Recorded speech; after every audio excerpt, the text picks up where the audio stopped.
Tonight we're going to be talking about Korea with Michael Ventura, and he's done a lot of research on Korea, and we're going to be mainly concentrating on one battle. So why don't you take it away, Michael?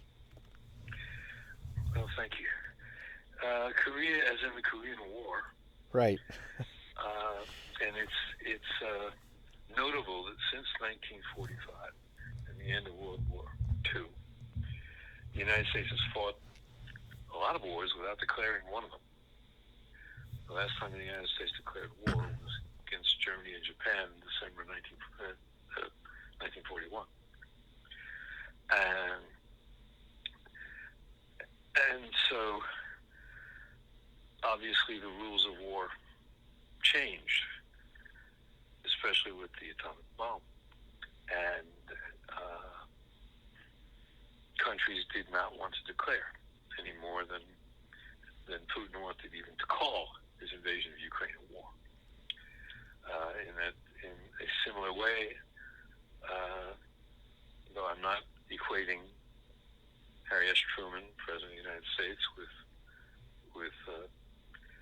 Mr. Putin, but in a similar way, the United States did not call the Korean War a war. They called it a police action because it was in defiance of principles set forth by the United Nations.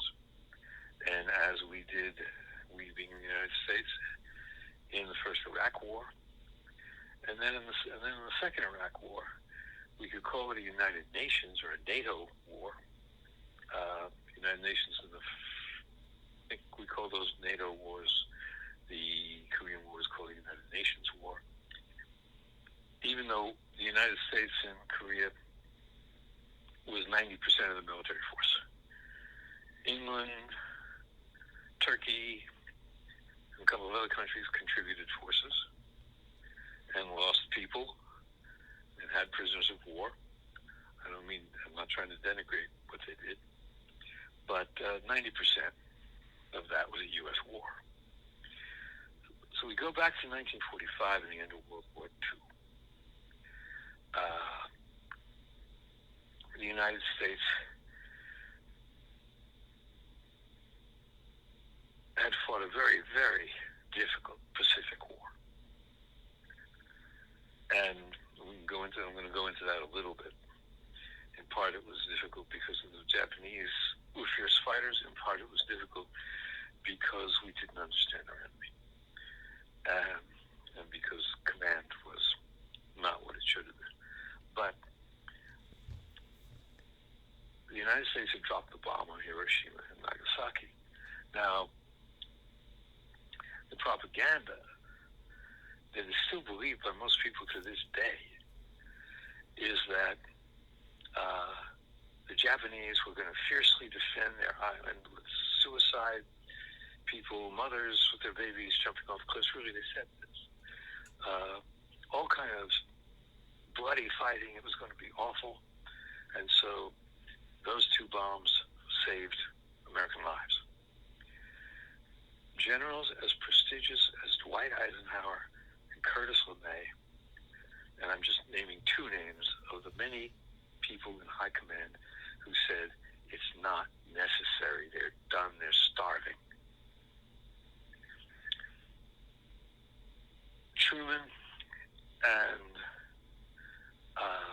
President Truman, Roosevelt had died by this time, President Truman and his Secretary of War and his Secretary of State said it was necessary. They could not say that they were doing it for a political reason. And so, and I'm just describing, I'm not taking sides on this. I don't think the bomb should have been used, period. But I'm not taking sides against or for Truman and his administration's position. I just want to describe it. As I see it, the United States had the bomb. They had to prove they would use it, and they would use it ruthlessly because they were facing Stalin, and they knew, and it was accurate, of Stalin's ruthlessness. And the other thing was, and this is not generally known, though it can be read in any good history book. The Russians were due to help invade Japan. Now, Stalin and Truman and Roosevelt, in their peace agreements, had cut Europe in half. Stalin basically had control of half of it, the eastern half. The United States had control of the other half. And Stalin had promised to vacate as soon as order was restored and people were fed, etc. The West never thought he was going to do that. And there was pressure to keep on fighting the Russians. Certainly Patton and other generals wanted that. There wasn't the money for that. We were running out of money at the end of 45. As we got into 45, rather. And we're the only ones who had money. So, in spite of the admonitions of some very powerful generals that it wasn't really needed, it was done. Basically, I believe, so that Russia would not invade Japan and would not get its section of Japan, so that the United States would have Japan as a base in Western Asia for the foreseeable future. Now, as to the Japanese becoming all suicidal and everything, if we attacked, we went in peacefully. They signed the surrender. There is not one instance that I know of a Japanese terrorist attack on American personnel when 1 million American GIs occupied Japan. It can't have been 1 million. I mean, that's an exaggeration, but a lot.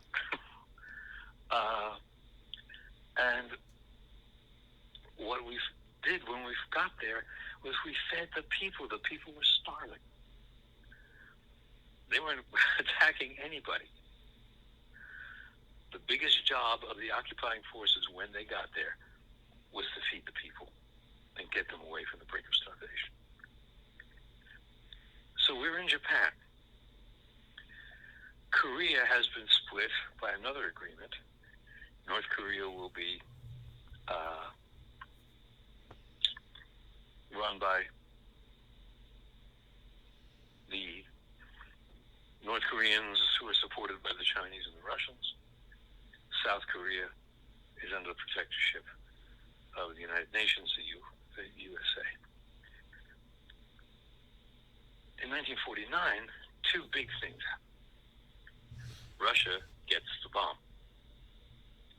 The U.S. is not the only one with the bomb anymore. Now, exploding your bomb and then getting delivery systems and making enough of them to make you a threat are two different things, which were fine points that were lost on the American public. All the American public knew was Russia had the bomb. And most American politicians made a great deal of that. The other thing that happened was that Mao Zedong's Chinese Communist Revolution in 1949 won the long-standing civil war between the Soviet-supported Chinese communists and the United States-supported Chinese nationalists. The nationalists retreated to the island of Taiwan. Now, Taiwan is a major island. And in comparison, if you look at a world map, that's, the way world maps, their usual dimensions, like about a yard and a half long and 2/3 of a yard in height, you'll see Long Island as a speck, and you won't see Manhattan at all. It'll be lost in that little eastern seashore. You have to look at it with a magnifying glass. Taiwan is a considerable island. You can see it just fine. And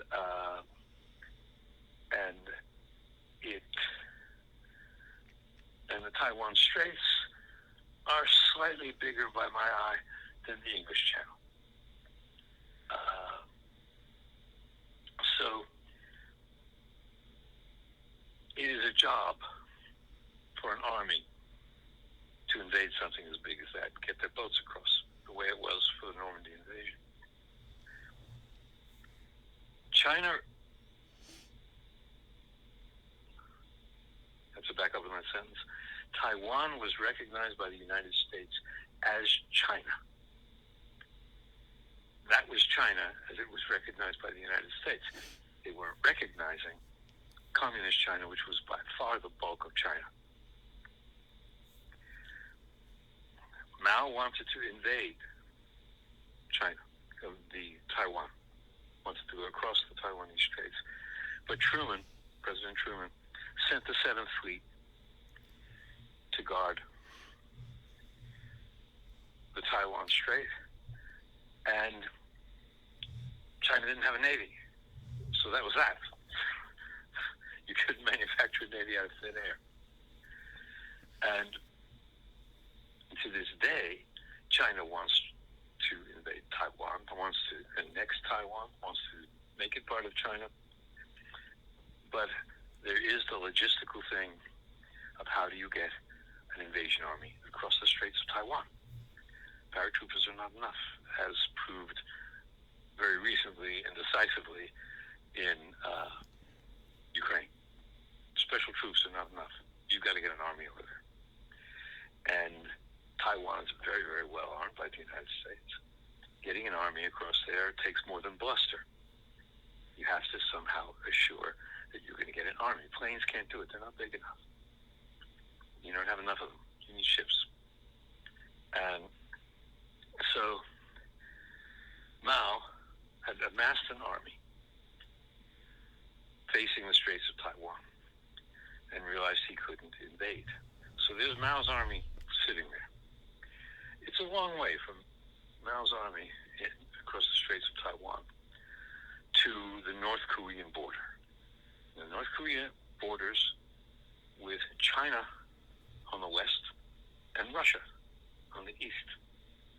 So you can bet when things started happening in North Korea, in Korea, the Korean Peninsula as a whole, Russia and China did not want U.S. military forces right across the river in North Korea. And they said, China said, specifically, if the U.S. invades North Korea, China will interfere.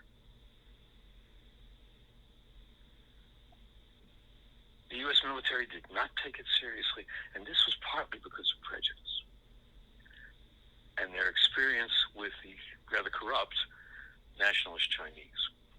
Nationalist Chinese were given a lot of weapons but did not fight well compared to to Mao's Chinese and Mao's generals and Mao's determination.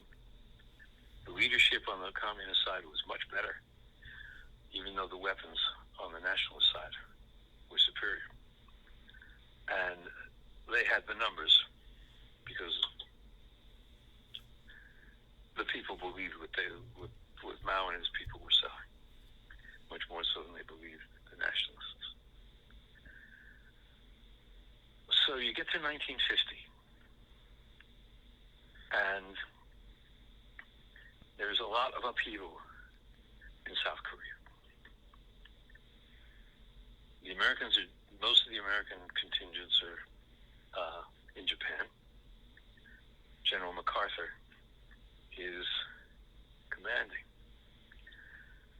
Now we have to go back a little with General MacArthur. In the beginning of World War II, MacArthur is in command of the Pacific. We're talking about before World War II started. He's the big general in the Pacific. He's an army general. He outranked Dwight Eisenhower. But Franklin Delano Roosevelt thought of Douglas MacArthur and said so in private, that he was one of the two most dangerous men in the United States. He thought the other most dangerous man was Huey Long, the Louisiana populist. MacArthur was a showy general. He was the general in this time when there were only newsreels and photographs in newspapers. He was the general everybody had heard of because MacArthur was great at publicity. He was a master of publicity. And he got himself in the newsreels. People had seen him in their neighborhood theaters. He had a lot of reporters because he'd give reporters interviews, so reporters interviewed him. Most generals wouldn't give reporters interviews. And he was the general most identified with the army. Even so, once war started, Franklin Delano Roosevelt promoted Dwight Eisenhower over MacArthur's head and made Eisenhower the supreme commander of all the Allied armies. More power than any general has ever had before or since. They gave MacArthur the Pacific Theater. This is one reason the Pacific Theater was such a very hard battleground. What has directly to do with the battle I'm going to mostly talk about is a little island and atoll, really, called Peleliu. It's spelled P-E-L-E. P-E-L-E-L. Let me start all over again while we're all confused. P-E-L-E-L-I-U. I'm pronouncing it Peleliu. That's how it's pronounced in the U.S. documentaries. I don't know how the people of the island, if there's still any people on the island, pronounce it. MacArthur was doing an island hopping strategy. And he decided that Peleliu wasn't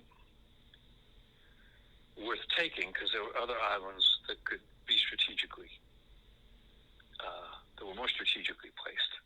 Peleliu had an airfield, but these other islands had airfields too. Airfields could be built, and it didn't take long to build an airfield for the aircraft at the time. A B-17 was our biggest bomber for most of the war, and if you look at a B-17 now, it'll look small to you, I promise. And propeller planes did not need the long air runways of jets. So these airfields had to be, sufficient to the planes, but they were much easier to build. And it got so the Army engineers, the Army Corps of Engineers, got very good at building quickly and strong. So Peleliu had an airfield. Other islands had airfields that could be built. MacArthur decided it would be a waste of time and people to take Peleliu, except he didn't tell anybody. The message did not get down the ranks. And, probably he told his staff, probably he gave an order. He didn't check up on that order. His staff didn't check up on that order. Nobody knew about it. The Peleliu invasion was set. And it was going to be the Marines going in, but because MacArthur was the commanding general of the whole sector, the Army was in command. The Marines hated it, and they were right to hate it, because the Marines were better trained. The Marines were mostly volunteers, but now the Army was mostly draftees. And the Marine officers were much more experienced and, again, better trained. So the Marines were going to go in, and then they were going to be supplemented by the Army. The assistant division commander of the Marine Division was a man named Oliver Smith. And the Army general commanding the thing, whose name I'm forgetting now, had said, or it could have been a Marine general. Sorry for the confusion. In any case, had said it would take 4 or 5 days to secure the island. They went in with no particular intelligence.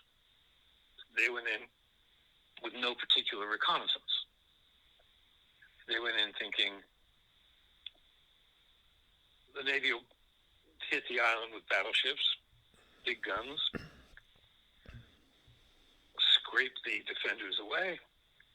The Marines would come in, then supplemented by the Army, and they said it would take 4 days to 5 days. It took 2 months.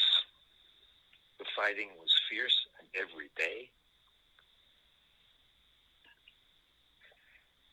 And Marines lost 1,300 dead, 5,000 wounded.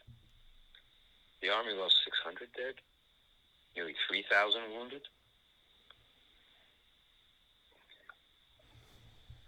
The Japanese lost about 15,000 dead. Let me ask you something. Yes. What's the terrain like on Peleliu? Is it tropical, like palm trees and things like that, or is it like scrub, like Korea? It was mostly barren. Yeah. It was hard fighting ground. It was an atoll more than jungle. Basically a mountaintop.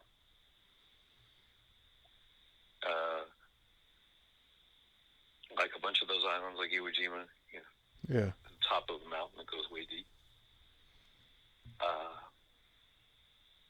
Well, Smith, the assistant division commander of the Marines, would be the commander of the 1st Division of Marines under Army Command again at the west side of the Chosin Reservoir battle in Korea,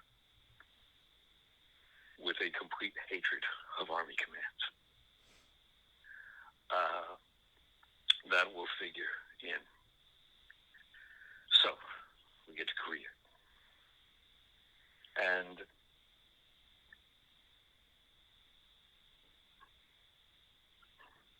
the Chinese, as I've said, have said that if the United States intervenes and invades North Korea, the Chinese will invade from the north. This was considered to be a total bluff.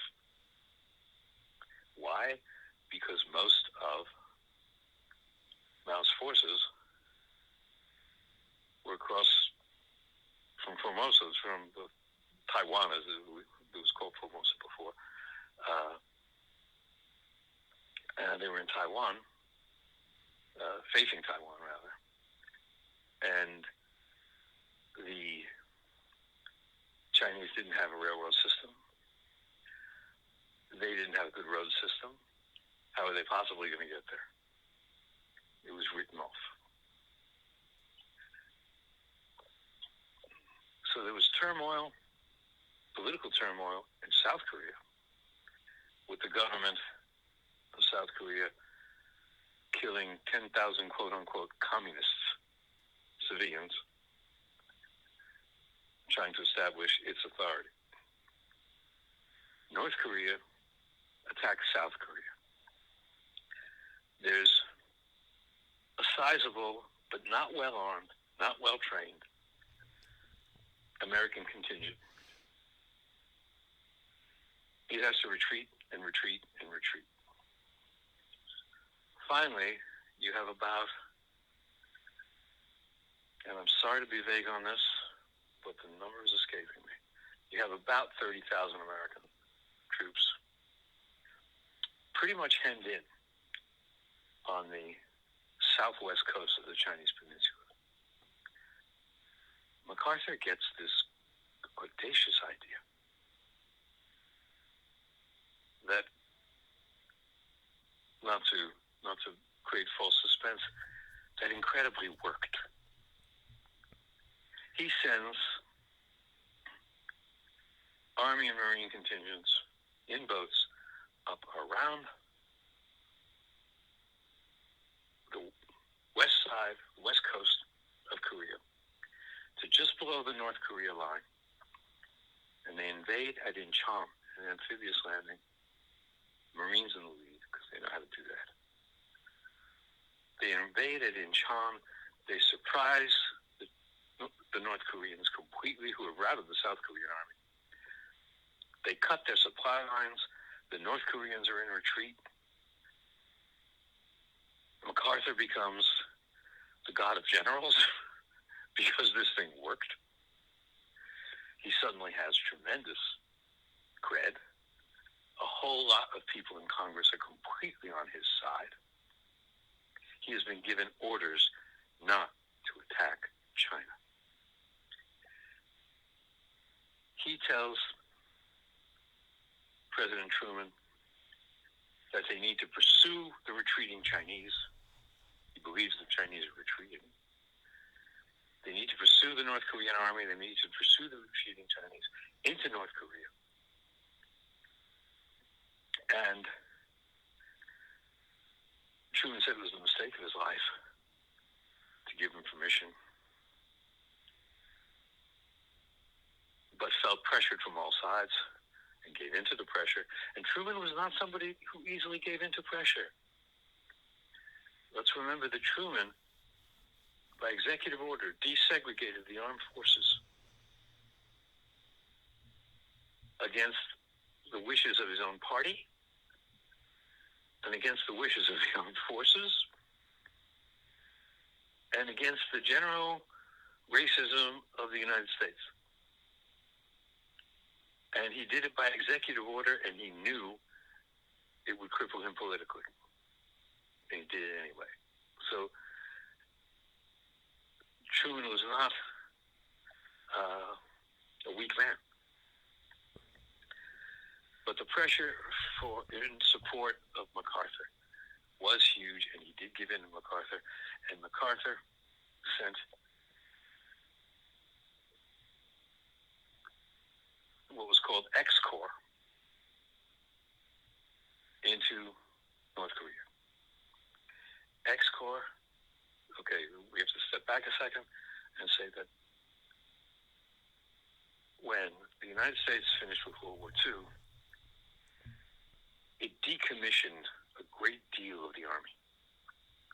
The army that went into North Korea was not the army of World War II. The army that went into North Korea had some good lower echelon officers because they were from World War II. But most of these soldiers had never seen combat. They were not well trained. Winter was coming on. They were not given winter clothing or winter gear because everybody thought it was going to be over by Christmas. They'd be on the Yangtze, the Chinese River. I don't know if that, wait, I may be confusing my rivers. Let's hold that. Let's just say it's the Chinese River. That divides North Korea from China. It'd be an easy gig because the Chinese weren't going to invade. And like that. They had no intelligence, no even decent maps. North Korea, and I have this from people who've been there since, not just from the books, not only from the books. Books are very good, like I'm not saying just by books, but not only by the books. Is desolate. It is a desolate place. It's lousy for agriculture. It's lousy for building. It's this desolate mountain area where people scrape a living farming in the valleys, where people, especially at that time, and this time too, as I understand it, but intelligence out of North Korea is vague as usual, just scrape a bare living. And the roads were terrible. No railroads. Getting an army across those roads, those small roads going up and down mountains, bare mountains, was a logistical nightmare. You can't forage off the land because there's nothing on the land. So there was a lack of food. Logistical supplies were non-existent. There weren't supply lines. MacArthur evidently thought you could just walk up there and be there and nobody would challenge you. Koreans retreated with very little fighting that was significant, that had any significant impact. So the U.S. forces thought they were golden.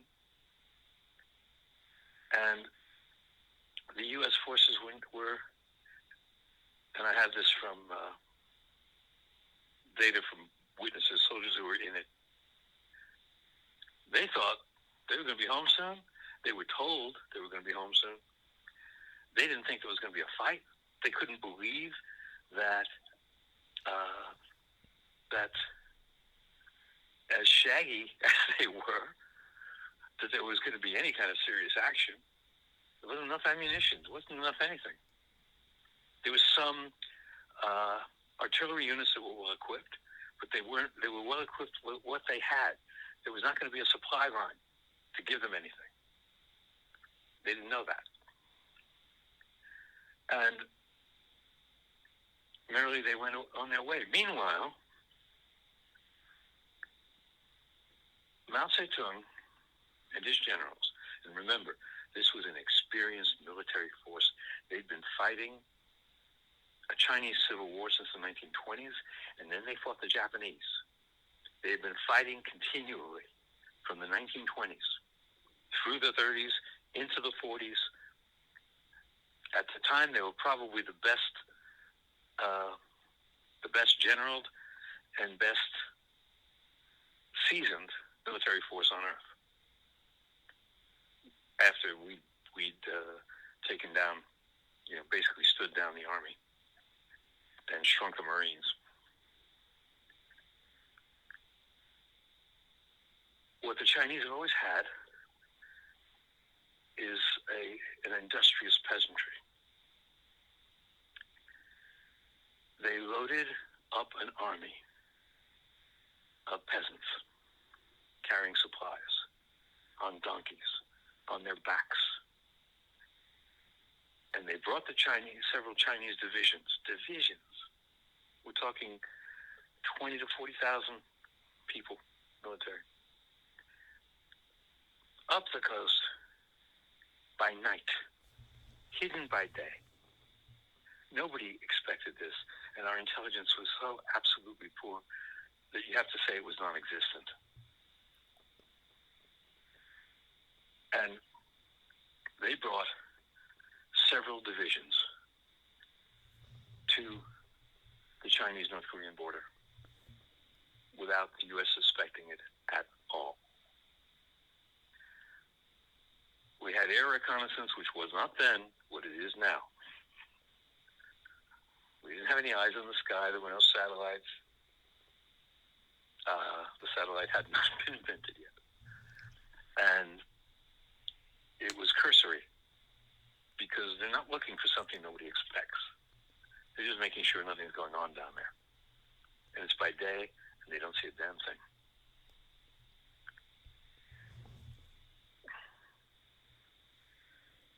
Suddenly, in late November, I just got ahead of myself a little bit. The commander of X Corps that MacArthur promoted was a commander named Almond, Major General Almond. His command and combat experience was in World War II command of an all-Negro, as they called them then, infantry division. He was given that command because he was a Southerner and thought to understand the quote-unquote Negro ability and temperament. He is defended as being no more racist than his environment, except that his environment was totally racist. His division, the division he commanded, did not do well in his combat assignments. He blamed that all on the soldiers. Now, he had never commanded in combat. Whether he had training in combat command is questionable. If he did, it was all on paper. his soldiers hated him. He hated his soldiers. Morale sucked. The division didn't do well. He was in command of X Corps, which was Marines and Army. The Marines were under the command of Smith, who was at Peleliu. He was an assistant division commander at Peleliu. He knew to expect nothing from Army command.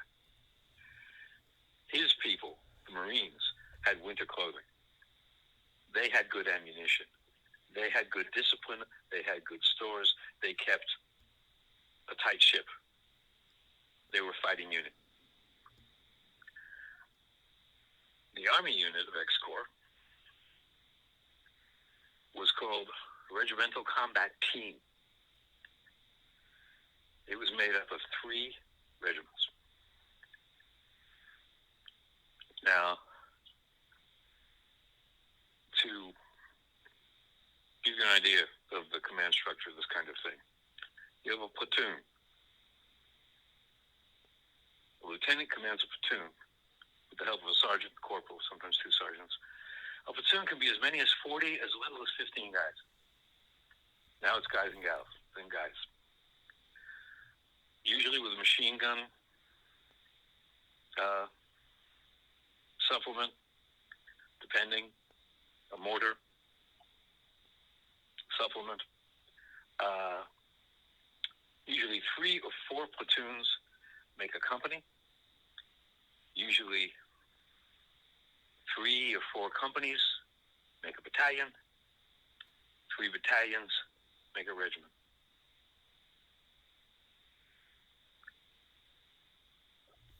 The 31st Regimental Combat Team consisted of 3 Army regiments that had never worked together before. Let's throw in right now that there was a great big winter storm coming down that nobody knew about because they didn't have satellites. And there were all these mountains, the radio equipment that the Army and Marines were using couldn't see through mountains and didn't operate well in the cold. Now, the Marine units had trained together, worked together, everything. The Regimental Combat Team was 3 regiments that didn't know each other and couldn't communicate very well over these mountains and everything. Nobody knew this big winter storm was coming.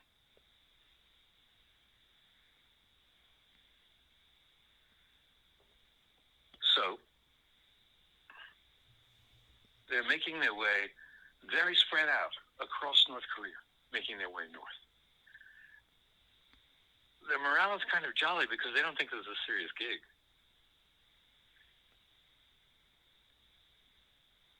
The Chinese armies are starting to probe south. And again, hiding in daylight. They're doing their attacking at night. They're probing at night. Various units are running at the Chinese. But intelligence isn't taking this very seriously.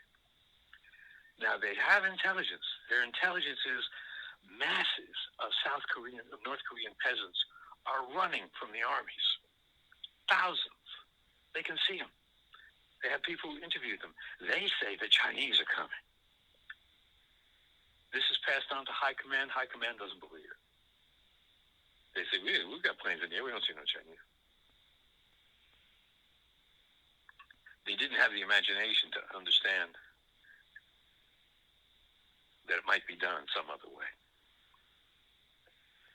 And if I was there, maybe I wouldn't have had the imagination either. They expected the Chinese to fight the way they fought. They had no intelligence on the Chinese mind. The Chinese tactics, the basic philosophy of Chinese tactics. Now we know all about the Chinese Manual of War, the ancient Chinese tradition of war that gets around. You can get it in any bookstore. Nothing then.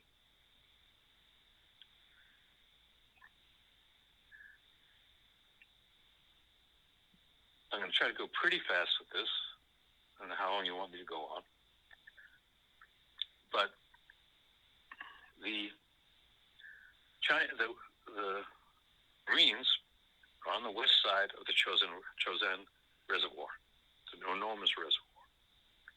The Marines are on the west side. They're camped militarily. They have their fields of fire. They don't go to bed without their fields of fire being mapped out, without knowing what's at least 10 miles in front of them, without having some idea, looking some probes, without making sure that there's enough ammunition, making sure people are fed what they can be fed. The 31st Regimental Combat Team is spread out over these mountains. One whole regiment is way south. They would never get into the battle. In fact, they ran into a Chinese division that pretty much slapped them around days later. The two regiments that are there, you're talking about 2,000 men-ish. One company of one regiment has a captain who is just out of West Point. He was a World War II enlisted man veteran. He'd stayed in the Army. He went to West Point. This was his first combat. He laid out the overlapping fields of fire. He told his men they were on 50% watch. One guy in a foxhole awake while the other guy was asleep. His was the only company to withstand what was coming for the first day. Otherwise, there was one company laid out a bit north, another regiment, rather, just kind of anywhere along the east side of the reservoir. And the Chinese hit while it was still dark. There were two Chinese divisions against these two battalions on the east side of the reservoir with the Army. There was even more Chinese against the 1st Division Marines. Many more. On the west side of the reservoir.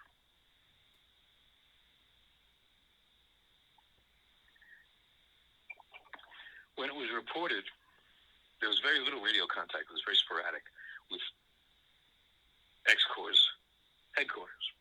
When it was reported that we're getting Chinese, we're getting a lot more Chinese than anybody said, General Almond, the division commander of the African American division from the South, flew in bravely. This guy wasn't a coward. He flew in a helicopter to the front lines and said, "We're pushing on. This invasion's going on. And you guys can handle a bunch of Chinese laundrymen," quote unquote. He just couldn't envision that people who weren't white could equal white military, much less surpass them. And he flew out again. He also handed out a few silver stars, just to anybody who was there. A colonel named Faith, who was real military and had been General Ridgway, the best U.S. general the 20th century produced. General Ridgway's aide, when Ridgway commanded the 82nd Airborne, and had flown in as General Ridgway's aide in all the combat drops the 82nd did during the war, World War II. He took his silver star and threw it in the snow. Said, "Well, this is bullshit." The Chinese hit before dawn in the dark. Both the Marines and the Army. I'm going to keep the actual battle short because this battle was the outcome of everything that had come out before. somehow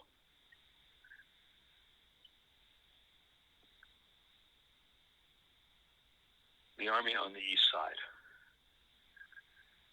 led by Lieutenant Colonel Faith and some very good officers who'd been in World War II.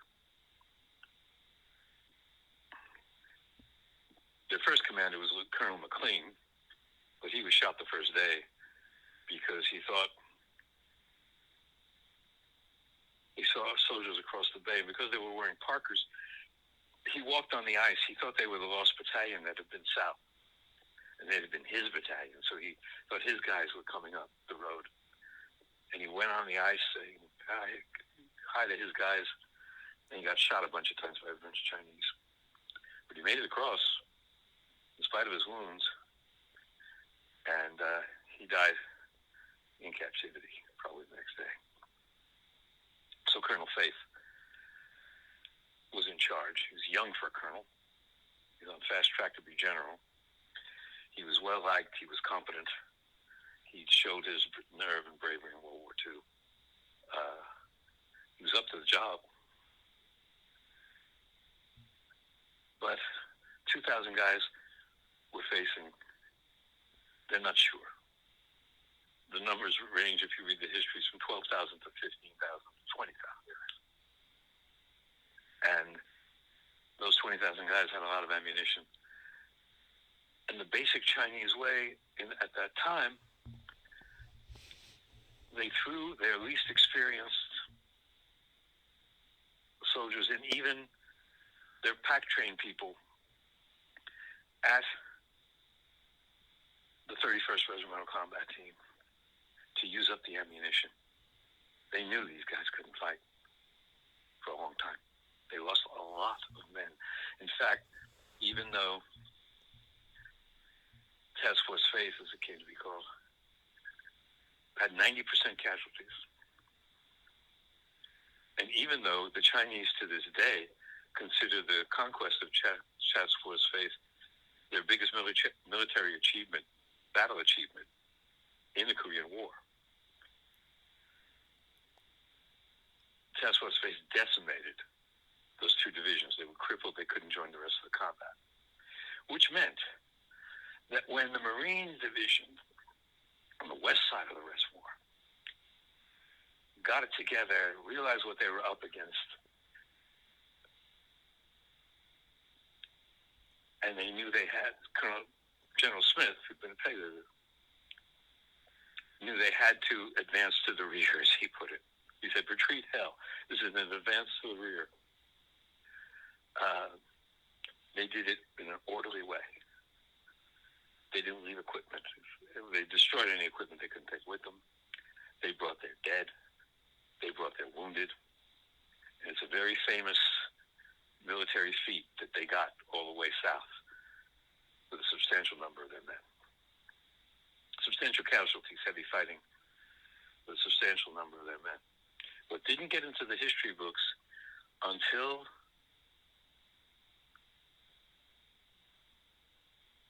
around the year 2000 was that Task Force Faith had decimated the divisions that were supposed to flank, the Chinese divisions that were supposed to flank the Marines. There were about 15,000 guys the Marines didn't have to fight because, as the Chinese themselves admitted, those two divisions just became enormous field hospitals. So many casualties.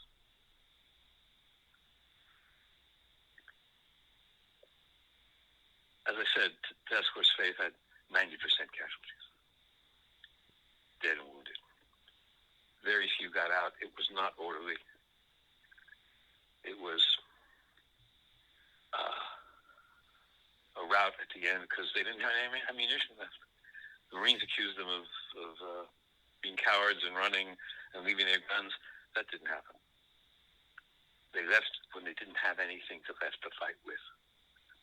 And they tried to bring their wounded back and got decimated because they tried to bring their wounded back. It's a longer, more interesting story than that. But it's mayhem and guts and gore, and we all know those stories. We don't need to be told those stories now. it ended up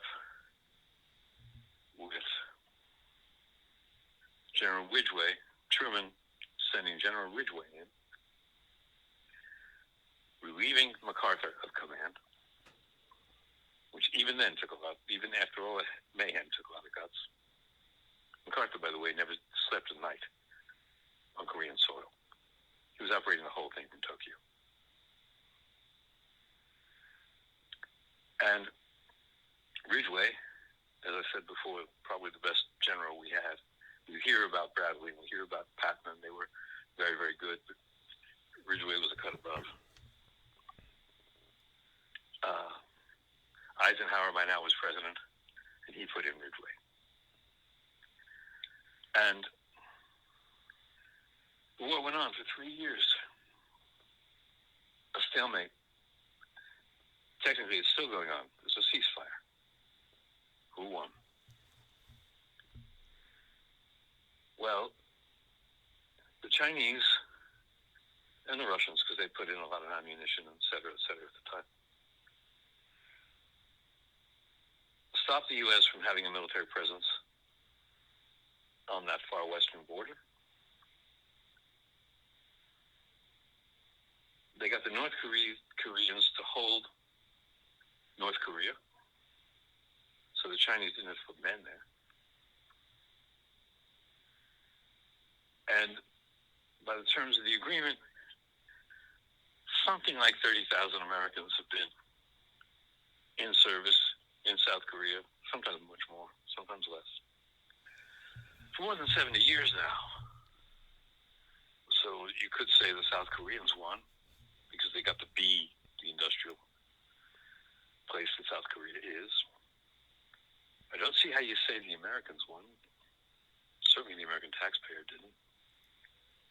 But they did say South Korea. So there's that victory. That's what they always point to.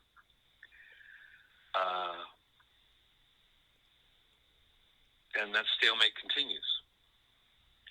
They call it the Forgotten War, the Korean War.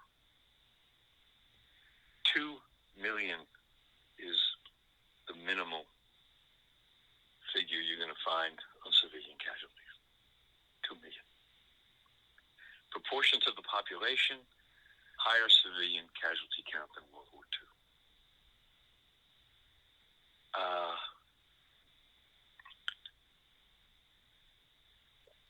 And then everybody makes their own decisions about it. What was right, what was wrong. It kind of doesn't matter to all the people who died and all the people whose lives were irreparably changed. Who was right and who was wrong. It happened. And the lessons weren't learned. In Vietnam, we still underestimated Asians, to our grief and to the grief of Southeast Asia.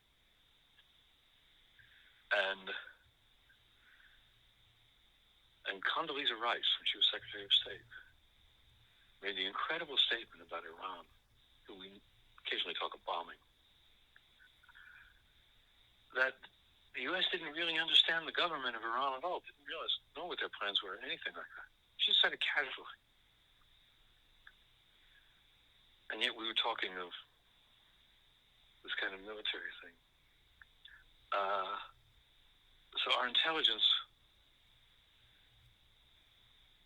is still lacking in some places where we think we're going to fight. We know the Russians pretty well. We proved that in Ukraine. So there's also intelligence that's working. I'm not the anti-U.S., I'm not anti-military yet. But what happened, happened. We fought one war brilliantly on the European side, for the most part. Pacific side, it was awful and it was stupid.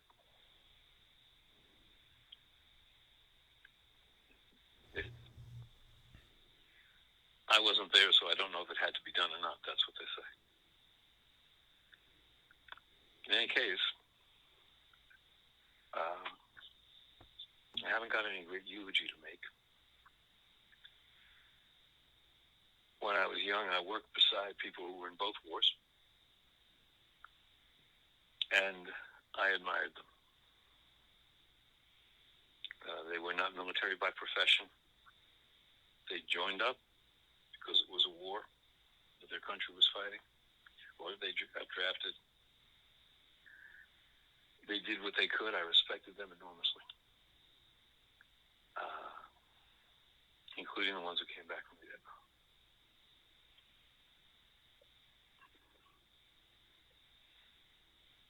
But the forgotten war,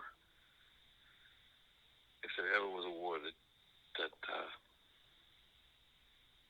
was a waste, it was that one.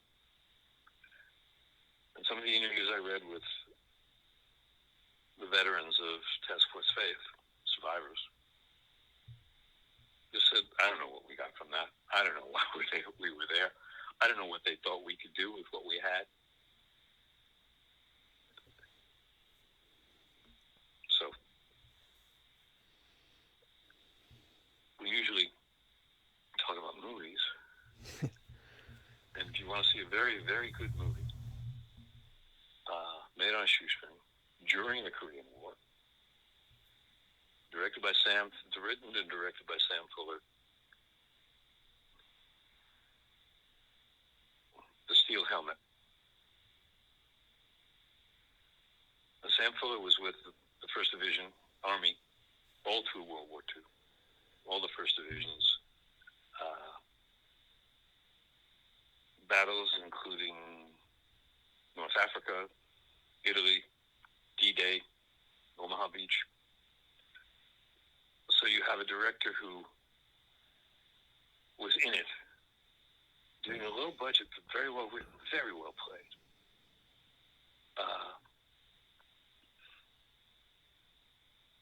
View of Korea. It's really worth watching. It sticks out in my mind among all war movies because there's something. The star is a very good actor from that era, Gene Evans, Gene Evans, and you get from his performance the exhaustion and the terror of being constantly under fire. You really believe him. And the script is really smart. I recommend it. Steel Helmet. It can be hard to find, but worth looking at. And so that's what I got. All right, man. Thanks. That was really good. I'll watch the Steel Helmet